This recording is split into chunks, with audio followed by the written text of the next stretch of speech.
I am attempting to take my business to the next level by adding a pre-built, delivered on-site woodshed without spending any actual cash. I will be detailing the whole process as I go along, including an entire cost breakdown. Come along as I stumble my way through purchasing, prepping my site, and taking a standard run-of-the-mill woodshed and turning it into my dream workshop. In this series, I'm calling the Workshed Saga.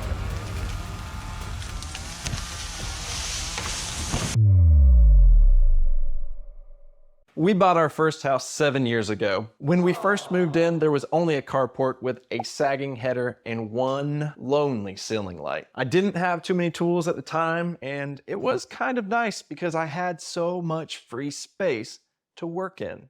Between the bad weather, humidity, and shady individuals who are looking for things to snatch, a carport really was not going to work out for my business. My first necessity here was to turn this carport into an enclosed workspace. With that, I harnessed my inner Anna White and pocket holed my little heart out. So I, Craig, and some of the finest construction lumber I could strap to the top of my Nissan Xterra, built up a small wall and 4 massive doors that I designed to match the look of our new home. I think it's called a Tudor or something like that. To my and probably your surprise, they are still standing today. This space has been the foundation for my entire success. Without it, my little business, Chad's Custom Creations, simply would not have made it. One major problem I've run into lately, even though I try to be somewhat of a minimalist, and I'm sure you can probably see it, but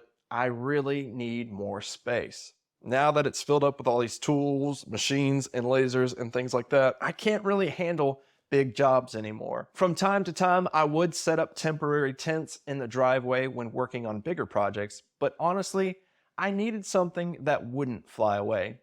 I needed something permanent. And this is where the whole Workshed saga begins. It was a few months of going back and forth between wanting to buy the materials and attempting to build it myself, or just buying one ready to go so I could remain focused on pushing out as many custom orders as I could from my own workshop. Eventually, I ran across an ad on Facebook Marketplace, of all places. I really liked this option because I didn't have to talk to anyone on the phone. I'm one of those kind of people that if I pull up to a gas station and it says, "See attendant," I would rather just walk home. All of the choices for my built-to-spec woodshed were done via Facebook Messenger. They had their sizes and upgrades all priced out. So I told Karen, the lady that was messaging me through Facebook Messenger, exactly how I wanted it, even down to the placement of the 3 windows. Karen had the cheapest price for a 12 by 20 foot shed that I could find. Even though it seemed like the sketchiest way I could invest money into my business, I figured out a way that I could buy it without any actual risk, and I could pay it off slowly over time. Now, these shed companies do offer financing,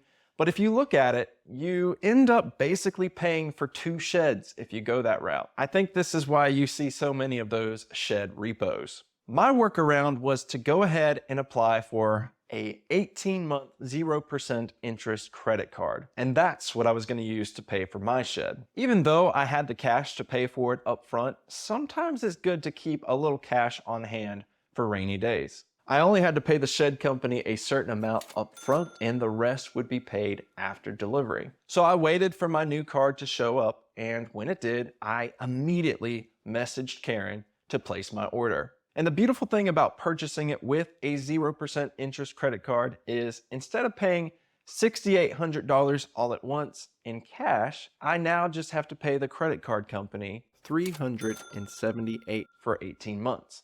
And then after that, it's all paid for and there's no interest acquired. Now it was time for me to figure out where I was gonna put this big thing before it gets delivered. My yard has recently become what I like to think resembles what would make a great place for a reboot of one of my all-time favorite old TV shows, Junkyard Wars. Even though I wasn't building it, I still have a lot of work to do before D-Day. Tune in next time to see if I can Marie Kondo my bad lumber hoarding habits, get my yard under control, and find out if Chad's Custom Creations has any future being left in the hands of someone like me. And while you wait for the next episode to come out, why don't you go back and check out some of my old project videos that I bet you haven't seen. This was before I started reviewing lasers and tools and things like that. I actually used to show you some of the cool projects that I would build. Nobody watched them, but you might find them somewhat interesting. And as always, I want to give a big thank you to my supporters on Patreon, Dr. Larry Anderson and Woodland Iron. So this just happened. Oh my gosh. Just can't even. Oh, that's gross, Norman.